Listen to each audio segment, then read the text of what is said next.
Welcome back. Welcome back.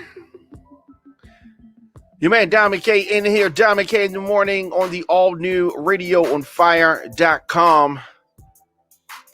Brought to you by OFN News. Here on the program, we deliver the biggest political and trending news stories of the day with interviews and original reporting from across the country. Emanating from our studios in Baltimore and Atlanta. The show is fun, show is upbeat, but I also want to expose what is really happening in this country. Radio on Fire is Black voices giving you the American story. New episodes of the program drop weekdays, 8 a.m.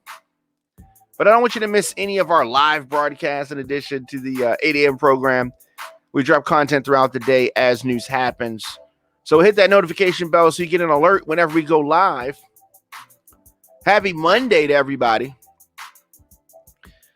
So, a lot to talk about, a lot to get into today. Diamond K in the morning. Good morning. Did I say that already? Good morning. So what kind of weekend did you have, everybody? I mean, my weekend was good. For the most part, it was good. Unfortunately, sadly, hip-hop has been experiencing a lot of loss over the weekend as the world continues to mourn the loss of rapper DMX, Earl Simmons. He was laid to rest in a private ceremony. There was also a memorial in New York at the Barclays Center. We're going to talk about that today. We're going to talk about that. Also, that was over the weekend. Also, something that it definitely needs to be discussed. We get one verdict, and then 6 police killings across America in 24 hours. Derek Chauvin found guilty on all 3 charges. We know this. He's going to be sentenced in June. We know this. But as I said, this one verdict, 6 police killings in 24 hours. We have a lot more work to do. We're going to talk about that, go in depth about that. Johnson & Johnson, the J&J vaccine that many people have been excited about because it's a one-shot deal. They have given the green light for it to be used again. I'm going to talk about that. Talk about my feelings on that. Yeah, I got some feelings on that. I've spoken many times about the Johnson & Johnson vaccine. And my mistrust of Johnson & Johnson as a company. For those that care, the Oscars happened last night. But there was some history made with regards to the Oscars. I like to look at what folks are wearing. That's pretty cool to see that. Watch the reaction on Twitter to the different outfits and the red carpet stuff. I've never walked the red carpet, but I've covered red carpet events, and it's always nice. It's just it's festive. It's all good. Just tune in at Diamond K in the morning on the all new radioonfire.com. And weekdays I am here, but of course, however you're hearing or seeing me, you can subscribe and check out the program. Check out past episodes of the program. Apple Podcasts, Google Podcasts, Stitcher, Spotify, Facebook, IGTV, youtube.com/djdiamondk. And of course, that DJ in me, A lot of folks get it twisted because I have a music background. Started as a rapper, became a DJ and a producer, then a radio personality. That's been my road to where we are now. Politics and American history, these subjects nearest and dearest to my heart. And that's how you get Diamond K in the morning. That's how you get that mix. Because folks that have seen me in the music element in nightclubs or checked out my music, some of these digital outlets, Apple Music, Spotify, etc. So they may get it twisted sometimes. But as far as Baltimore Club music, I am one of the pioneers. Did not create it, but I definitely have made my mark in Baltimore Club music. And I'm not done yet. So a lot of times people get confused. Wait, how's he talking about politics? How's he talking about the things that he's talking about? Why isn't he only talking about Cardi B and Nicki Minaj? Talk about that too. But I believe that you should be well-rounded and be able to speak on a lot of different things. That's how we get that. And we're not only one thing. RadioFire.com, OFN News.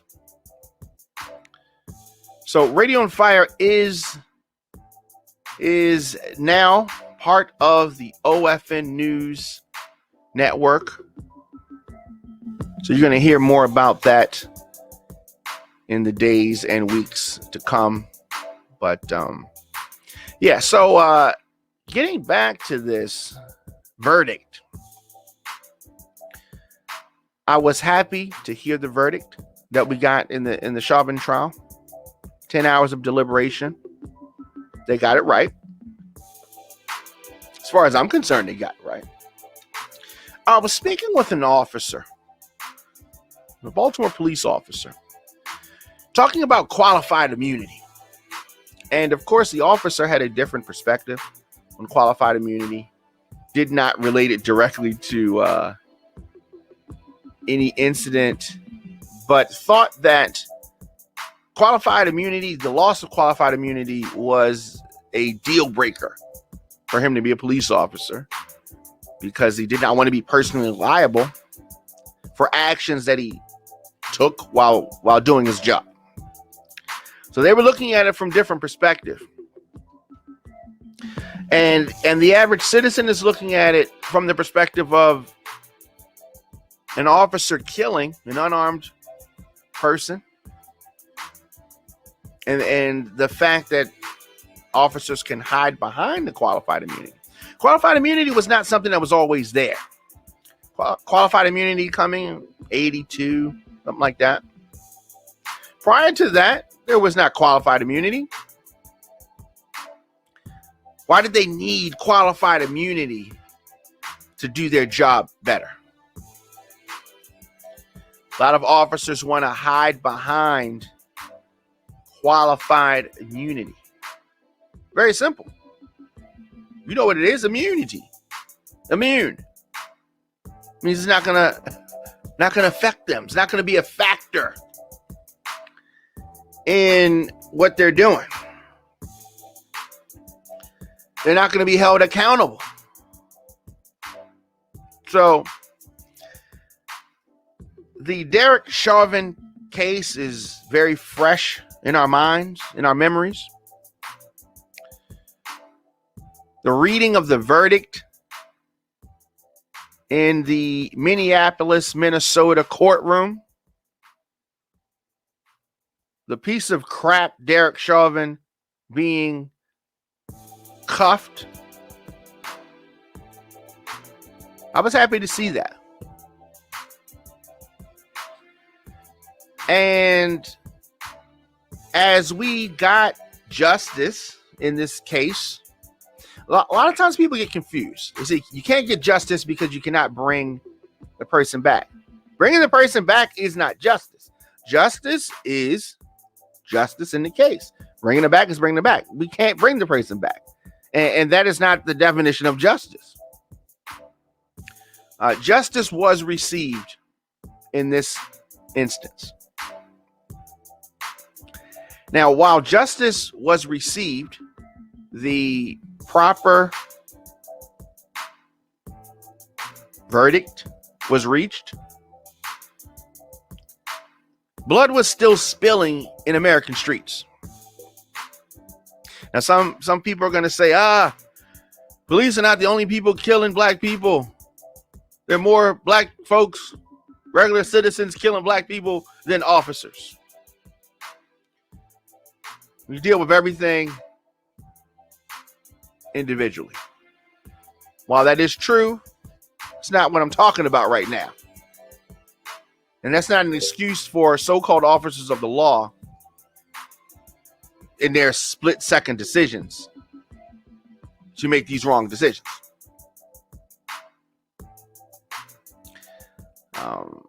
And even then, even after the verdict, a lot of the blood, some of the blood that was shed on these American streets were done at the hands of law enforcement. 16-year-old girl in Columbus, Ohio. An often arrested man in California, 42-year-old man in North Carolina. The deaths in some of these cases have sparked, renewed,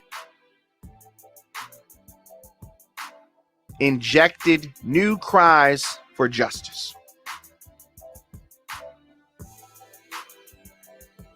There's an urgent need for radical change in American policing. There's an urgent need. The Chauvin verdict alone can't remedy all of this. These shootings are a tragic reminder of the dangerous, difficult decisions that officers of the law face daily. My question is, are these officers really prepared? An unidentified man killed San Antonio. Another man killed the same day within hours of the first. 31-year-old man in central Massachusetts.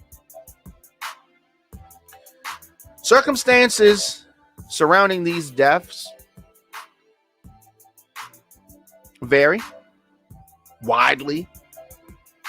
Some happened while the officers investigated serious crimes. Police say that some of the people were armed with a gun, a knife, or metal pole. One man claimed to have a bomb that he threatened to detonate. In several cases, little is known about the lives of those killed and what happened in their final moments. Now, these deadly encounters are only a fraction, just a small snapshot of thousands of interactions between police officers and American citizens. Most of the time, these interactions end safely. Uneventful encounters between police and citizens are not the issue, really. Now, when a weapon is drawn and a life is ended, those are the situations that we're talking about. And American police officers seem to be, in many of these instances, so scared. It's like they're scared of their own shadow. Oh, I'm fear. I'm so scared of this black man. I'm so scared. And they're jumpy and they're scared and they're nervous. You're the person in authority. You're the person with the weapon. Why are they so scared? Most of the people in the black community that are participating in crime and the criminal element usually doesn't want to harm a police officer. The amount of heat that would bring, most of the time, they're not even trying to do that. Now, if they're trying to get away, they may try to get away. But, there are instances, you got exceptions and all that. But I'm just saying, if you, as a police officer, are coming to a situation in fear, right? So they're in fear of unarmed black people. Yet Kyle Rittenhouse has a weapon. They're not scared of that. All of the insurrectionists came to the Capitol. They weren't scared then. They're scared of unarmed black people that could be running in the opposite direction. And all types of things. Qualified immunity. Qualified immunity. When the police are called to someone's house, they're going there in fear, nervous, shaky, like a cat that's cornered. Very weird.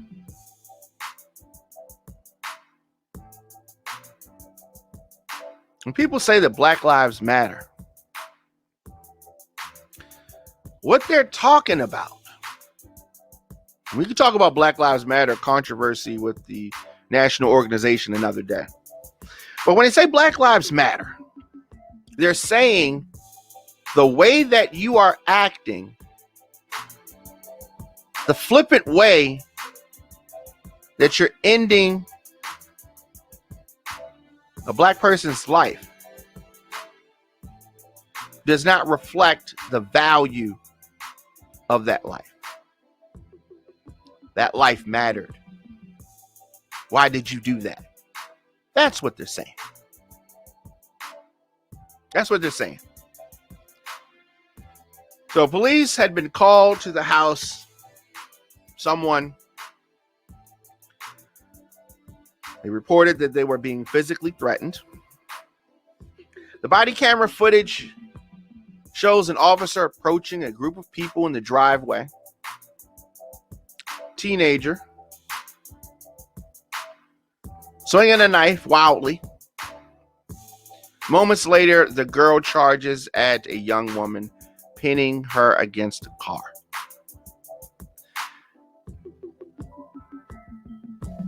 I just wish the officer had shot in the air, maybe discharged the weapon once as opposed to so many times. There's so many different things. But I told you that I spoke with an officer. And I asked the officer, Baltimore City officer, I asked him about this case specifically from Columbus, Ohio. And I asked him, are officers trained to reduce a threat?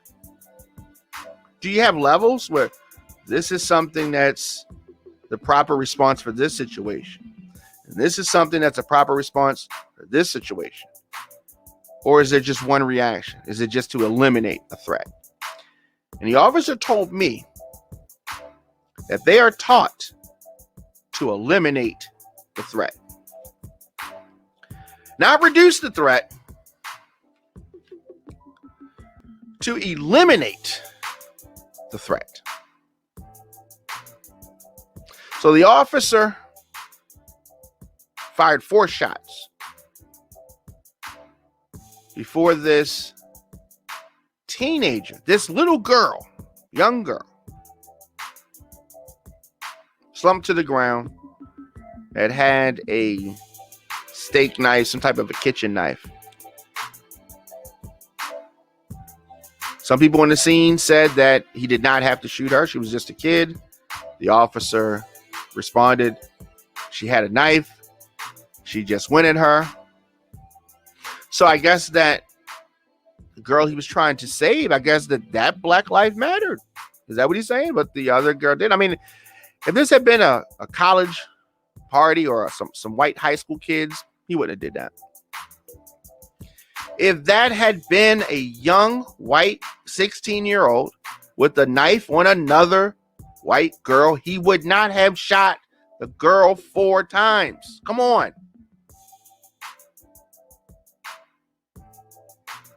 The young girl was in foster care.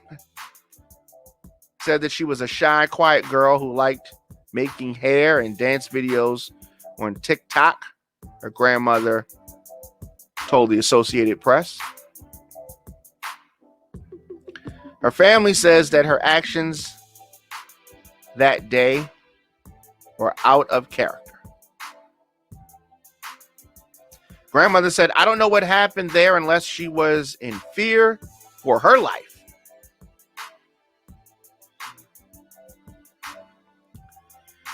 So officials have said that Bryant's death was a tragedy. They point to laws allowing police to use deadly force to protect themselves and others. So it is up to the police officer for their discretion as to whether they want to kill a black person and let the white person live, because that's what happens all the time. The National Fraternal Order of Police said that the officer was a hero, and then he tried to victimize the officer at the same time, saying it's yet another demonstration of the impossible situations police face. Oh, feel sorry for us, please. Oh, please feel sorry for us. Diamond K in the morning on radioonfire.com. Still unpacking this. Diamond K in the morning is available in the WRF Radio app. Simply download WRF Radio. Leave me a comment. Scroll your timeline. Attend a Zoom meeting on mute. Do some online shopping. Send an email, all while listening to Diamond K in the morning.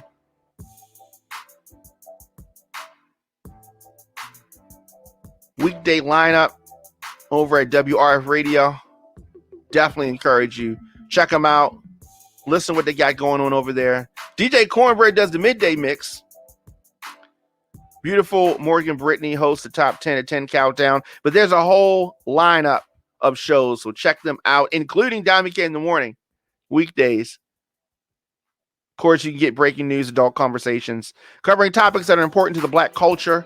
Visit radioonfire.com for our original radio podcast and TV programs. And Radio on Fire is now part of the OFN News Network. Excited about that.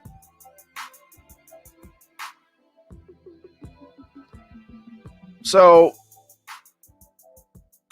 at the same time, the Chauvin verdict was being delivered. Same time.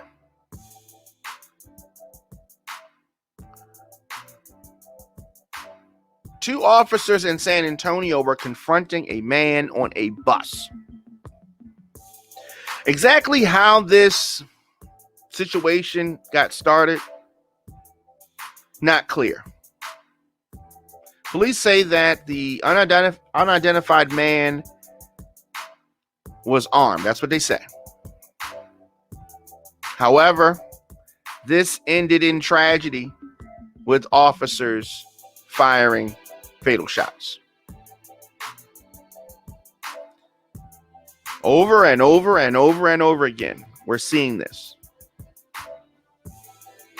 Later that evening in the same city, authorities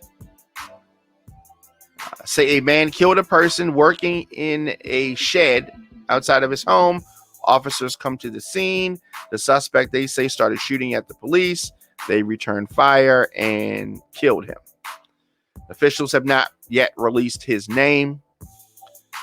So we're going to continue to follow that.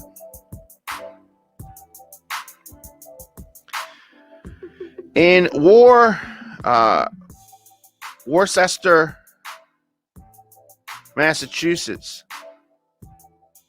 The night ended with a standoff. There was gunfire.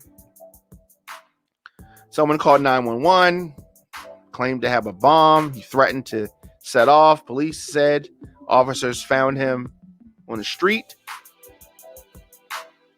They said that he was wearing body armor, had a backpack, and what appeared to be a rifle. Was it like the rifle that Kyle Rittenhouse had in Kenosha? Because they weren't scared of the rifle in Kenosha. But in Massachusetts, I guess they're scared of the rifle. So SWAT team joins, negotiators join. One reached the guy by phone, tried to calm him down. Around midnight, they say that he moved toward the police and they opened fire. So he was dead on the scene. Police have not said whether he actually had an explosive device. I'd like to see the body camera footage. He had several run-ins with police officers, including a conviction for assault and battery with a dangerous weapon. Of course, family members saying that he turned his life around. She told that to the Telegram Gazette. I don't know whether that's true or not. Whether he turned his life around. I don't know whether that is true. So anyway, there's more. I mean, but I really need to see the body camera footage. And here's why I say that. The first statements that police put out there about the George Floyd killing were incorrect, were lies. He had some kind of medical incident and just that. No. There was an officer who murdered him. Had that video footage in the Chauvin case not been filmed independently, the police could have twisted and continue to twist it and lie about the death of George Floyd. So when they say that this guy did these things in Massachusetts, I need to see the body camera footage. The next morning, as people in Minneapolis got up to a city boarded up for unrest that never happened, 42-year-old black man in North Carolina was shot and killed when a deputy sheriff's tried to serve drug-related search warrant and an arrest warrant. Eyewitnesses said that Andrew Brown Jr. was shot dead in his car in Elizabeth City as he tried to drive away. Was that necessary? Were the officers in fear for their lives?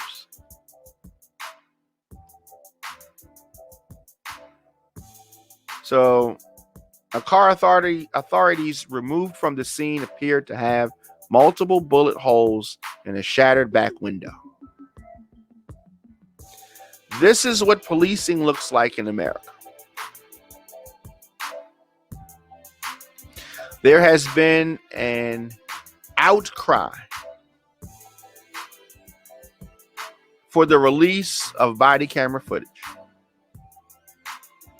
7 deputies have been placed on leave. 7. Family and friends remember Andrew Brown Jr. as a father with a sense of humor. He also said he had a difficult life. His mother was killed when he was young. He was partially paralyzed on his right side by an accidental shooting. Lost an eye in a stabbing. Definitely had a hard life. Troubles with the law. A drug possession conviction. Some felony drug charges. No angel. The 2 arrest warrants were issued the day before he was killed. According to court records, were for intent to sell cocaine.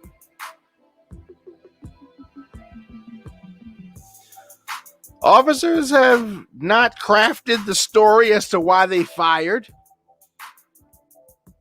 Why did they fire any shots? They haven't crafted that story yet.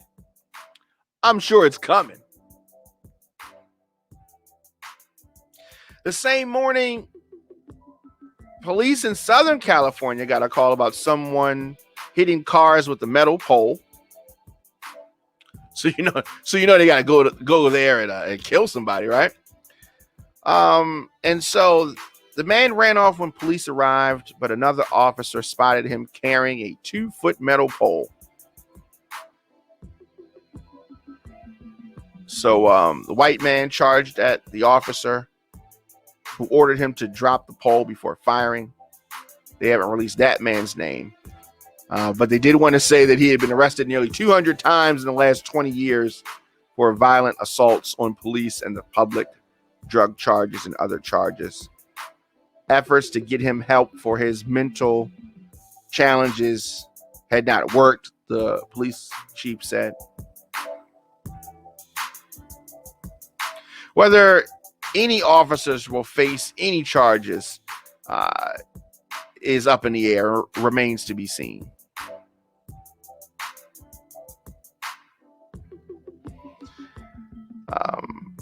We need some strategic partnerships and some profound changes. We are in a moment of reckoning. Moment of reckoning. The national conversation about race, about policing, about the use of force, that is the most paramount thing right now. Florida prosecutor announced last week that he would not pursue charges against the Brevard County Sheriff deputy who shot and killed 2 black teenagers. California prosecutor announced manslaughter and assault charges against a deputy in eastern San Francisco Bay in the shooting of an unarmed Filipino man.